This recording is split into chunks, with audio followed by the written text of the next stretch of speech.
US correspondent James Matthews has more, and just a warning, his report contains a graphic description of the attack. The early hours of New Year's Day in New Orleans. This was Bourbon Street, not long after 3 a.m. Two people are seen lying in the street as armed officers race to the scene. In the heart of the city's French Quarter, a man had driven a pickup truck into crowds who'd come to clock in the new year. It was very intentional behavior. This man was trying to run over as many people as he possibly could. This perpetrator, who went around our barricades in order to conduct this, he was hell-bent on creating the carnage and the damage that he did. The attacker has been named as 42-year-old Shamsuddin Jabbar, a U.S. citizen from Texas. He was driving a rented Ford pickup. Having driven it through the crowd, he got out and started shooting at police officers. 2 were injured. Jabbar died in the ensuing firefight. This was Shamsuddin Jabbar 4 years ago on a YouTube video introducing himself as a property manager. I just want to say hello and let you know a little bit about me. So I'm born and raised in Beaumont, Texas, and now live in Houston. And I've been here all my life, with the exception of traveling for the military. FBI investigators say he was ex-military and believe he was honorably discharged. In committing mass murder, they believe he wasn't acting alone.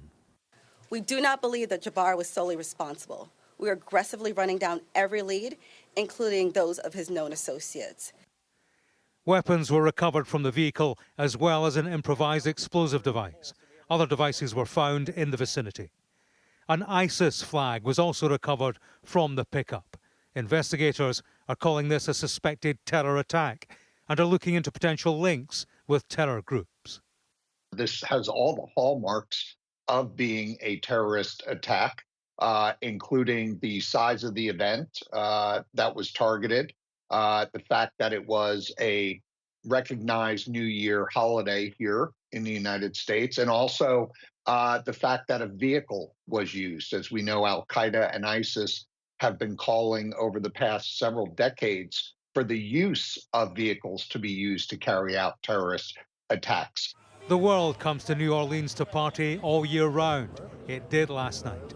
Tens of thousands were gathered downtown. Of the victims, police said most were local to the area.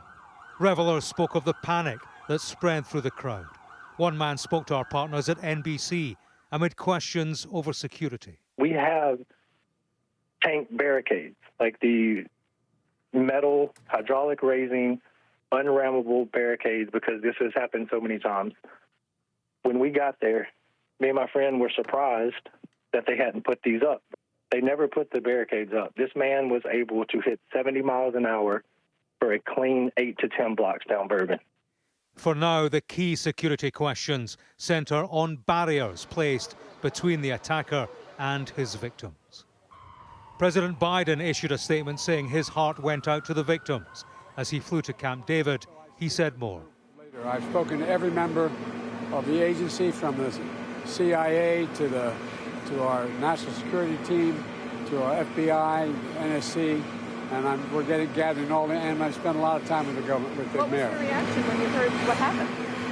Well, the reaction was one of anger and frustration. The iconic streets that welcomed large crowds are now empty, thousands having come to see in 2025 with a fresh eye and witnessed carnage. James Matthews, Sky News in Washington.